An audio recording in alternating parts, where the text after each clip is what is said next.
that stayed in the Finland last semester of this academic year. Okay, it's important to introduce that for our computer science program, it's very important the Erasmus program. Okay, it's very important for the Portuguese students to have the possibility to go outside and to get other cultures, speak English language. That is very important in the future when they will work in the companies, global companies.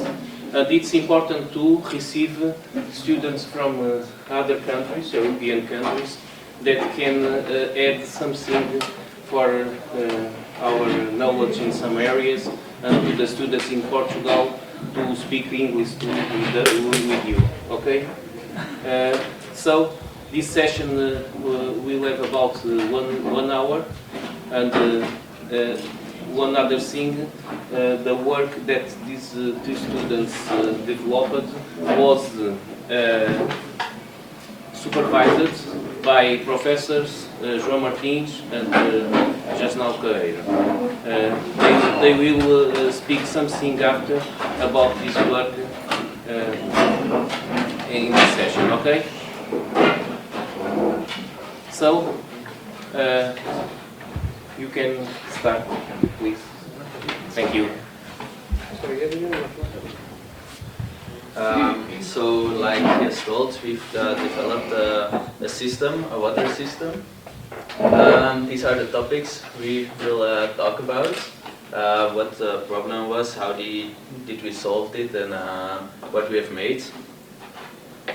So the problem, it was actually at first, before the project, this was cumbersome to measure the water measuring, the water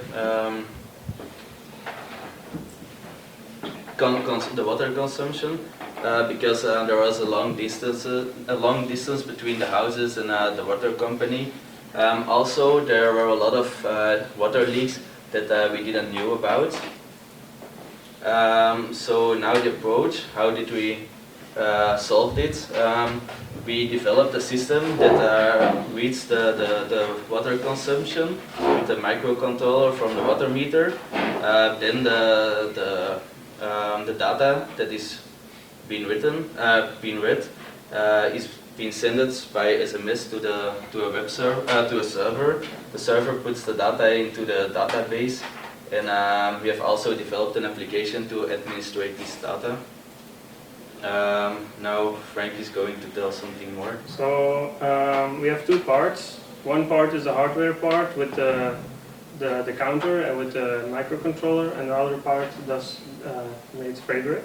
The hardware part contains the counter, a real-time clock, a low power mode, and some serial communications. It is also possible to do other communication, but we used an SMS board for sending these data. So it looks, this is how it looks like. It's just a mechanical meter, and on this meter is a reed switch attached. It's just a little a switch which interacts with a magnet. So every time a magnet comes close, it will close the circuit and it will make a connection. And this is the microcontroller with the SMS board. It looks a little bit overwhelming with all the wires, but it's not so much.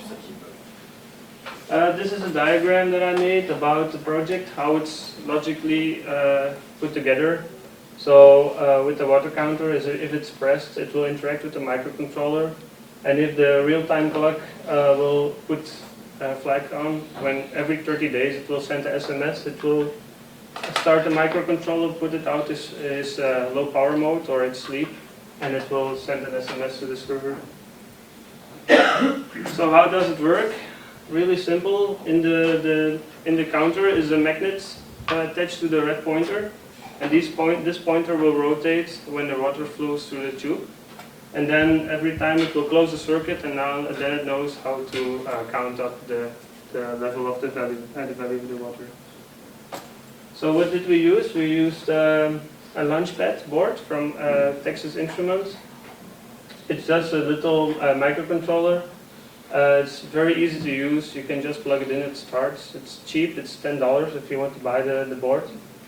It has a few functions, kind of sort of the timer, serial communications. We use the UART for this. And also important is that the schematics are on the website available for adjusting your own homemade system.